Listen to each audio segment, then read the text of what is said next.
सम्मानित नागरिकों नमस्कार, मैं प्रवीण मिश्रा आज आपसे परिचय करवा रहा हूं हमारी ग्रुप की आदरणीय सदस्य और साथ में पहुंचे हैं उनके श्रीमान गौतम नंदा जी। नमस्ते।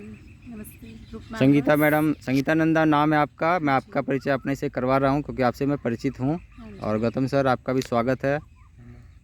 बात करते हैं ग्रीन टॉक में, और ग्रीन टॉक एक ऐसा टॉपिक जहां पर हम सिटीजन्स को कनेक्ट करते हैं इन्वायरमेंट के प्रति। और ये चूँकि पहले से अवेयर हैं और ये जानते हैं कि नेचर क्या है, कुदरत क्या है, तो नेचर और कुदरत के समीप आज हम लोग बात कर रहे हैं ग्रीन टॉक। ग्रीन टॉक एक ऐसा टॉपिक है जहां पर हम दिल्ली में हरियाली बढ़ाने के लिए बातचीत करते हैं और सिटीजन्स को कनेक्ट करते हैं। और ये चलता आता है कि हम अपनी सारी सेंटीमेंट को आप तक कैसे पहुंचाएं। और इसी संदर्भ में आज पहुंचे हमारे फार्म पे बुराड़ी के इस छोटे से कुटिया में। तो स्वागत है आपका। कैसा महसूस हो रहा है, एक बारी जानना चाहेंगे। बहुत अच्छा लग रहा है। बहुत अच्छा जी। सर, एक नेचुरल एनवायरनमेंट में आकर और बहुत अच्छा फील हो रहा है। और मुझे तो पता भी नहीं था रियली में कि दिल्ली में भी इतने अच्छी जगह खुली है। अच्छा। सच बताऊं तो और बहुत अच्छा लग रहा है, नेचुरल चीज़ें हैं और रियली में मतलब मन करता है यहाँ पे बैठे रहो, जाने का मन नहीं कर रहा। बहुत बढ़िया। के बाद में सब कुछ घर में रहने के बाद में बहुत टाइम के बाद बाहर निकले और बचपन याद आ गया मुझे। तो अपने एक इतनी ग्रीनरी, इतना सब कुछ सुकून, नेचर मैं तो के आसपास। बल्कि सोचती थी कि जब हाईवे पे जाते हुए ही हमें इस तरह का नज़र आता है नज़ारा, लेकिन आज यहाँ आके देखा तो बहुत दिल खुश हो रहा है। बहुत बढ़िया है, बहुत सबसे शुक्रिया। मिलके बहुत, आपसे मिलके बहुत खुशी। नहीं, मुझे भी रियली बहुत खुशी हुई। क्या एक ऐसा टॉपिक या मन में या कुछ चलता आ रहा है कि आप यहाँ तक पहुँचे? क्या सोच आपकी रही होगी जब आप घर से चल रहे होंगे और यहाँ तक पहुँचे? तो बस इस बीच में हाँ, बहुत सी क्वेरीज थी कि कैसे होगा, कैसे करना है। अभी हमारा प्लान था जैसे छत पे हमें छोटा सा गार्डन टाइप ऐसा कुछ बनाना है जहाँ सब्जियाँ भी उगा सकें। पौधे तो हमने काफ़ी लगाए हुए हैं। अब ये था कि कैसे करें, अब वो कैसे करें। आज बहुत सा हमें पता चला कि इंफॉर्मेशन आपसे मिली कि इस तरीके से अगर हम स्टार्ट करेंगे, जैसे आपने बताया कि अगर अभी से अगर करना है तो एक गमला सिर्फ एक दिन में, जी उसी पे ज़्यादा फोकस कीजिए तो हम जरूर नहीं, बहुत अच्छी बात है। हाँ, सक्सेस के लिए ज़रूरी है कि आप सीढ़ी दर सीढ़ी अपने पायदान पर बढ़ते चले। लक्ष्य आपका सेट हो कि हमें जाना कहाँ है, और आप जब धीरे धीरे सफलता की ओर आगे बढ़ेंगे तो कड़ी से कड़ी जोड़ेंगे तो एक दिन आप वहाँ पहुँच जाएंगे। तो इसी आइडिया को हम लेकर पहुँचते हैं। जी मैडम, आप बताइए, अब तक आपने ट्रेनिंग लिया और अब तक कैसा महसूस हुआ, आप बताइए। मेरे को तो पहले प्लांट्स का तो शुरू से ही शौक था। हाँ। लगाती रहती थी गमलों में, लेकिन आइडिया नहीं था कि सॉइल मिक्सचर डिफरेंट प्लांट्स के लिए अलग अलग होते हैं। तो वो आपकी क्लास से जुड़ के मुझे पता चला, डिफरेंट सॉइल मिक्सचर्स पता चले। 2.5 kg का अलग होता है, 5 kg अलग है, 1.25 का अलग है, जो हमें डिफरेंट प्लांट्स के लिए यूज़ करना है।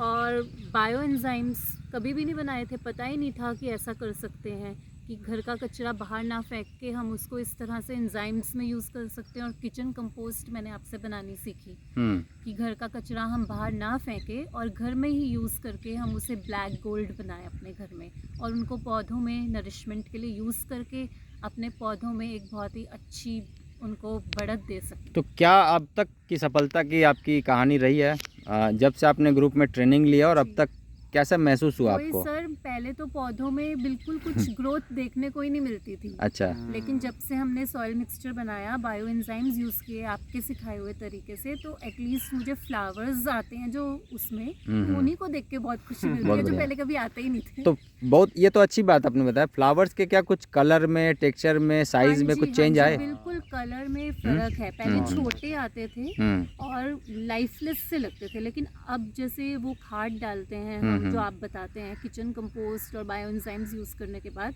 कलर्स भी निखर के आते हैं फ्लावर्स। बहुत बढ़िया। तो ये देखिए, मैंने भी ऑब्जर्व किया है कि जैसे हम अभी आपसे पूछा क्वेश्चन कि कलर्स पे, साइज पे, टेक्सचर पे, ये सारी चीज़ें, तो मैं खुद ऑब्जर्व करते रहता हूँ कि हमने ये डाला है तो इस पर क्या असर रहा है। तो आपका क्या आइडिया सर, कैसा आपको फील हो रहा है अभी जो साथ में कर रही हैं? बिल्कुल बहुत अच्छा होता है, ये मुझसे ही काम करवाती है मैक्सिमम। अच्छी बात, मुझे खुशी होती है कि कर रहा हूँ, और जब उसके रिजल्ट्स आते हैं, जब सामने आते हैं, तो वो और बहुत अच्छा लगता है कि मेहनत रंग ला रही है। ये बहुत अच्छा लगता है। तो हमें अच्छे मिले। नहीं, बहुत धन्यवाद। नेचर, ये देखिए क्या है कि ज्ञान ही गुरु है। हम अपनी भाषा में इसे इस सरलता से बता सकते हैं कि जब तक कहीं पर ज्ञान नहीं है तो वो गुरु नहीं हो सकता है। शरीर गुरु नहीं है, रीज़न क्या है कि जब हम ज्ञान को धारण कर लेते हैं और आगे आगे बढ़ते रहते हैं जीवन में, तो ये हम दूसरों तक भी फैलाते रहते हैं। और कुदरत का यही सिस्टम है कि आपके पास कुछ भी है आप दे दीजिए, बांट दीजिए। हाँ जी बिल्कुल आप अपने पास रखेंगे तो अपने समृद्ध हो सकते हैं, बिल्कुल। लेकिन आप बांट देंगे तो और लोग समृद्ध होते जाएंगे और उनकी समृद्धि से ही वो आप तक वाइब्स पहुंचते रहेंगे। तो आप बताइए सर, आपका अभी तक का क्या रहा और कैसे अभी देख रहे हैं इन सारी चीज़ों को? मुझे सबसे बढ़िया एक बात लगी कि आपने जैसे बताया कि नॉलेज जैसे गेन होती है तो आप उसके ऊपर एक्सपेरिमेंट करते हैं और उसको एनहेंस करते हैं और उस नॉलेज को फिर आगे डिस्ट्रीब्यूट करते हैं जी। और जिससे क्या है कि हमें नई नई तरीके नई नई चीज़ें पता चलती रहती हैं और ये मुझे बहुत अच्छा स्टेप लगा और इसको आप सब जगह एजुकेट करते रहते हैं, ये बहुत अच्छा लगा। हाँ, बहुत अच्छी बात है। देखिए, पर्यावरण जागरूकता यदि हम ना फैलाएं, जागरूकता से जब हमारी सोच होती है तो हम ये सोचते हैं कि जब तक लोग शिक्षित नहीं होंगे पर्यावरण के बारे में तो हम कितना भी कुछ कर लें। शिक्षा मतलब पर्यावरण शिक्षा भी, शिक्षा यदि हमें रोज़गार दे रहा है, शिक्षा हमें यदि सभ्य बना रहा है, शिक्षा यदि हमें अच्छे सिटीजन्स बना रहा है, तो शिक्षा हमारे लिए ज़रूरी है पर्यावरण में भी उसे उतारने का। वरना हमारा शहर यूं ही ऐसे ही गंदा पड़ा रहेगा और हम लोग पैसे कमाते रहेंगे और परेशान होते रहेंगे। जी सर। महामारी काल में भी इस तरह से हम लोग चिंतन और मंथन के लिए ग्रीन टॉक करते हैं और आज हमारे पास पहुंचे हैं गौतम नंदा जी और संगीता नंदा जी। तो आपका बहुत धन्यवाद, थैंक यू बहुत सर, शुक्रिया। आपका कोशिश भी करेंगे कि बहुत-बहुत आपके थ्रू धन्यवाद। आपके एरिया में ये सारी चीज़ें पहुँचे और आपके पधारने का भी बहुत शुक्रिया। Thank you very much, take care.